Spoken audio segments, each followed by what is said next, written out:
1 in 4 pastors plan to retire before 2030. Recent research surveys reveal that close to 1 in 4 pastors plan to retire before 2030, but acknowledge that there is a struggle to find the next generation of leaders to lift up. It says right here, yet churches struggle to prepare those coming next. I think this is going to be a really interesting article, and I don't think it's only going to just apply to churches and ministries. I think everyone's going to get something from this.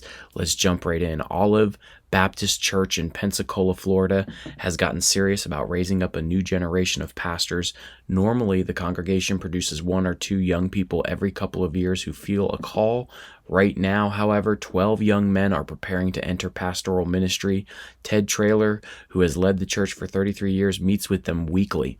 You've got to get old, or you've got to get old and see what you've got to have someone else. See that you've got to have someone else coming. Sorry, apparently I can't read this morning. Traylor said with a laugh, "I really do laugh at that, but it was a reality in my life. I'm now 69 years old, and I take a greater responsibility for the coming generation." Research released this month from the Barna Group suggests more baby boomer pastors need to follow suit. America's churches are struggling to find a new generation of pastors as the current generation prepares to step aside, according to the research. The graying of America's pastors isn't a new phenomenon, but it has become more pronounced. In 2022, just 16% of Protestant senior pastors were 40 years old or younger. The average age of a pastor is 52. 30 years ago, 33% of U.S. pastors were under 40, and the median age was 44. I definitely know of many churches that are struggling with this, many organizations in general, and this is why I even felt like it's not just to just ministries at all. I do know of very, very large organizations that have been around for a very long time are struggling to find younger leaders, and it's and they're actively starting to notice it, and they're trying to figure out what to do about it. As a generation of clergy ages and prepares to step down, it is not clear that churches are prepared for the transition, Barna says. If this trend goes unaddressed, the church in the U.S. will face a real succession crisis. Pastors more worried about the future of pastoring, and you can kind of see they're comparing it in 2015 percentage. You say it's becoming harder to find mature young Christians who are pursuing pastoral ministry. And you can see kind of the strongly agree jumping from 24% in 2015 to 34%, agree somewhat 45% and to 41%. So we see a jump here, slight decrease here, disagree, decreases, which is, so that's interesting. And then strongly disagree, decreases by 2%. So comparatively, so there is definitely a trend going on. And I mean, you don't really have to look hard if you talk to anyone who does ministry or anyone in really any industry, not just ministry, but industry in general. There is a real concern about finding younger leaders now, which is funny coming off of a time frame when I don't know if you're young or if you're old enough to remember when people were complaining about young people wanting to get into leadership so often. Now we're going into a time frame where people are complaining that they are having a hard time finding younger leadership. So that's just anecdotal in nature. It really means nothing, but still interesting nonetheless. Many pastors worry their successors won't be ready by the time they retire. 75% agree with the statement. It is becoming harder to find mature young Christians who want to become pastors. That's up from 69% in 2015. Just 19% disagree with that statement now, compared with 31% in 2015. That is crazy. 75% agree with the statement. It is becoming harder to find mature young Christians who want to become pastors. 75%. I don't know, man. I just feel like maybe that's a result of you not investing enough in the younger generation. That's really, really rough. And 75%. In the same vein, 71% of pastors agree that they are concerned about the quality of future Christian leaders. 71% are concerned about the quality of future Christian leaders. Yeah. There's not much time to sort out these problems. 1/4 of pastors hope to retire in the next 7 years, Barna's research found. Yet churches struggle to prepare those coming next. Nearly 4 in 5 pastors, 4 in 5 pastors, 79% agree that churches aren't rising to their responsibilities to train up the next generation of Christian leaders.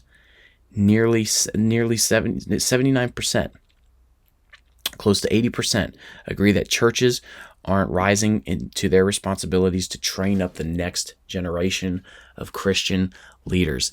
That is insane. I mean, with such a large percentage of pastors, this is pastors, agreed. Nearly 4 in 5 pastors, these aren't just regular church attenders, acknowledging that they have not done the work nor set up the process to lift leaders up for growth. One cannot help but see that for those struggling in this, is it too little, too late? Like, that's what I'm wondering. I mean, more than half of pastors disagree with the statement, "My church puts a significant priority on training and developing the next generation of church leaders." More than half. In 2015, just 32% disagreed with that statement.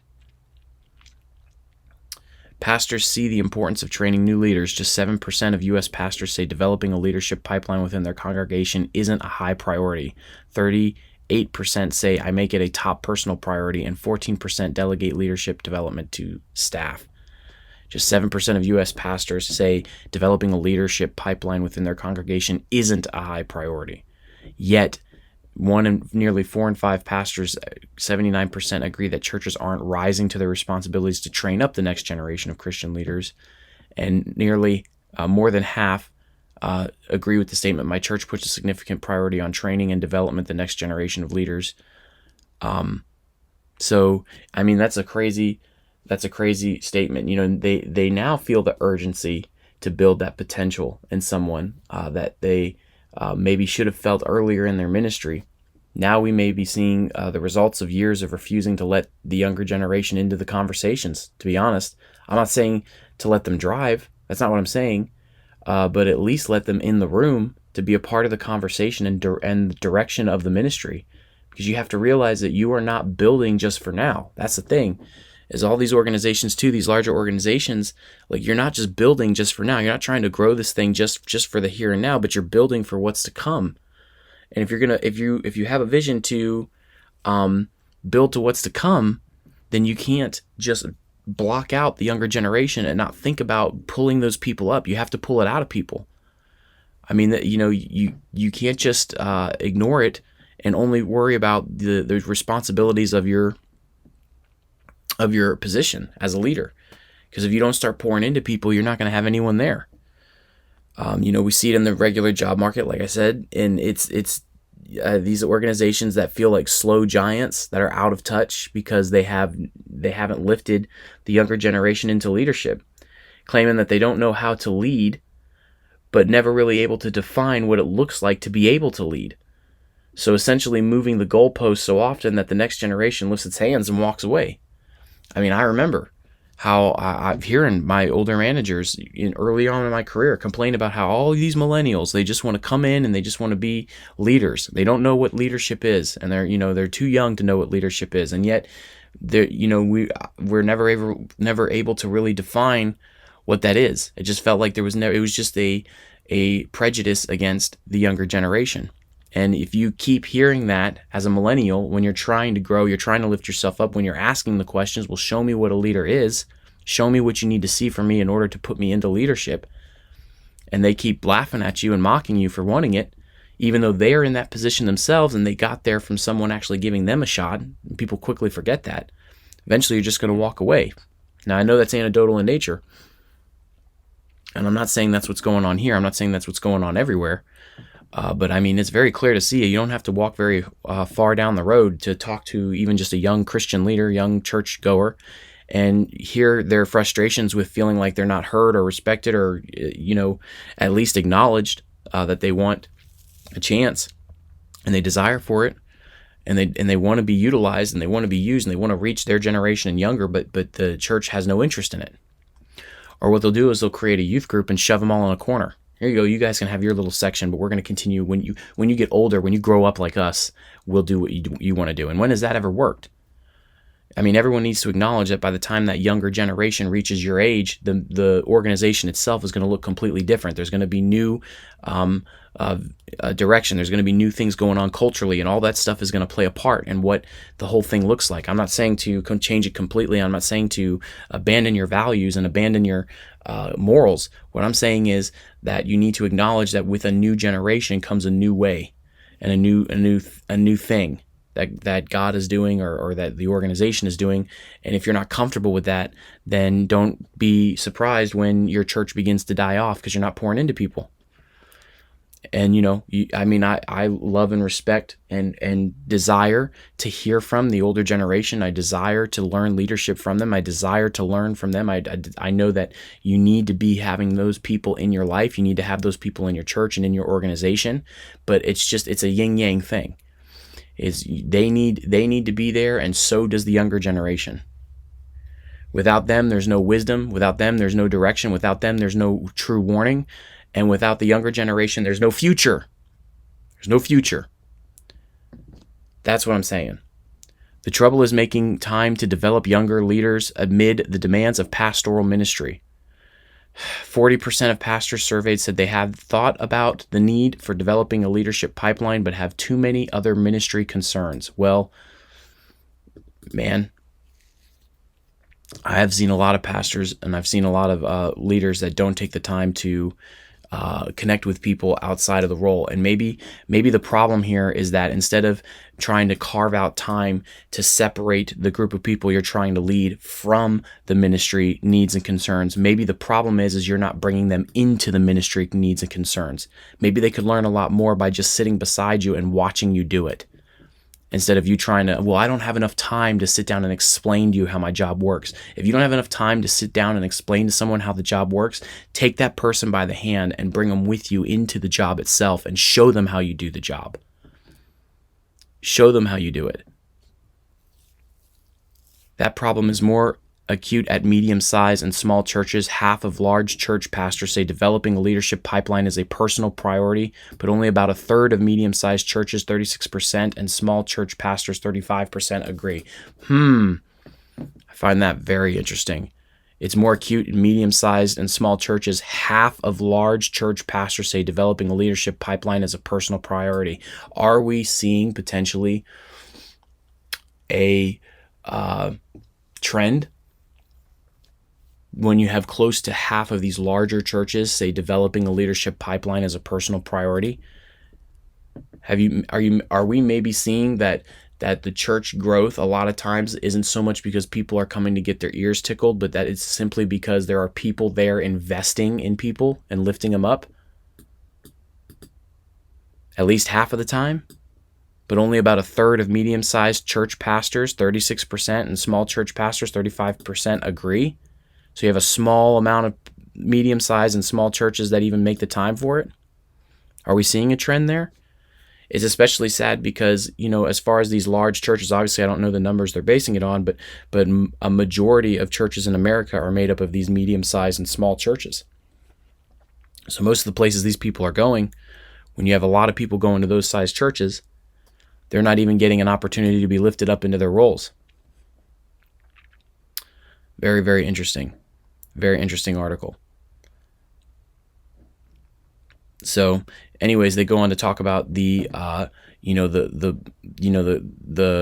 better thing about this is more than half the pastors, slightly more, 51%, say they would definitely recommend the job to someone considering ministry. I mean, they're seeing places where they have a large amount of people enrolled in seminary, all that kind of stuff. But, that doesn't really lead to pastoral ministry at all. I mean, the people don't really, I've never seen it really be successful as far as pastoral stuff until someone takes them by the hand and shows them the work and pours into them. And I've only seen it work that way. Me personally, it's only worked for me that way. It's only worked in that manner. But very, very interesting article. I don't believe that it's ever too late, but I do think that leadership has to be okay with giving people a shot and not running away in fear when that person messes up.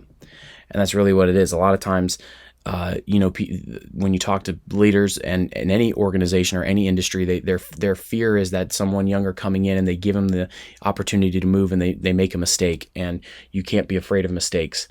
You have to be okay with giving people a shot and not running away. When they have that mistake, people are messy, and messing up is okay as long as they admit their mistakes and they grow from them. You cannot expect great talent to come to your organization if you do not allow pathways for great talent to be recognized and utilized. You cannot expect, amazing talent to be in your organization if you don't create a pathway for that talent to be utilized, to be recognized, to be brought out of people. And it's the same thing in this. Now you're in a situation where 1 in 4 pastors plan to retire before 2030, and a lot of pastors are worrying about who's going to take the reins. And you should have been thinking about this 20 years ago, 10 years ago. It should have been a priority from the start.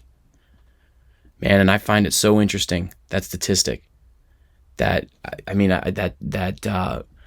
half of large church pastors say developing leadership pipeline is a personal priority. I find that to be very, very interesting. But only about a third of medium-sized church pastors and small church pastors agree. That's really interesting. What do you guys think about this? Let me know in the comment section below. Are you seeing this in your church? Are you seeing this in your organization even? I think that this applies to so many big corporate entities. I've seen it almost my entire career. And at first, I understand it is frustrating when you get these younger guys in here who think they know everything. And, you're going to deal with that no matter what, and I'm not that old. I'm young. I'm very young. I'm 34 right now. And, but I do understand what they're talking about, because it is cringeworthy when you get guys walking into your organization and they're very young and they're not experienced. I dealt with it. I dealt with, one organization I worked with where I was doing leadership work in just trying to develop company documents, HR related stuff. All the guys are fresh out of college, and so they were way smarter than me. They were all, they all could get jobs at NASA. They were doing computer programming, and all this kind of stuff. And they were just, they were a real pleasure to deal with, because they were smart. They were very smart. They knew they were smart, but they also did very dumb things. And so, I like the way, like, Will Smith said it in I think it was iRobot, where he tells the lady, "You are the dumbest smart person I've ever met." And that's you deal with that a lot. But let me know what you guys think in the comments below. Do you see this trend? Have you seen it? Are you experiencing it yourself? I know it's frustrating. I do know I have a lot of friends who have been turned away from the church because they had something they wanted to participate in. It's not that they were trying to tell the guy, like, I'm called to be the next pastor, but they had a calling they felt like they had, and they tried to get involved, and they tried to step in, and they wanted to learn. They came to the leadership wanting to learn, wanting to be a part, and the leadership dismissed them. And so they walk away hurt and confused. And so let me know what you guys are experiencing in the comments section below. Please like the video. That really, really helps the channel. When you like the video, it helps the algorithm. I really appreciate that. Share it. Subscribe for more content like this. And I will catch you guys in the next one.